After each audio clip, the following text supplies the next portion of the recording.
Skip Productions. Well, it's not my real name, but yeah, I'm in the dark. Hope something doesn't pop out at me. As you can see here, I have my gun, my AK to be exact. I've installed a Swiss cheese piston and a sector gear with about 5 teeth cut off of it, so I'm hoping that'll increase the rate of fire.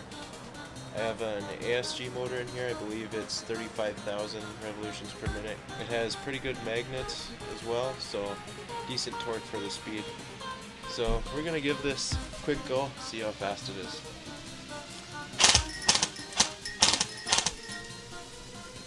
Oh, enough of the short bursts here. Let's let her rip.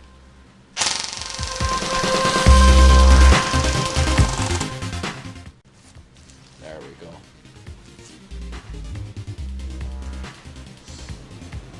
I think she's still a little slow, but I'll take that for now. We'll see you later, humans.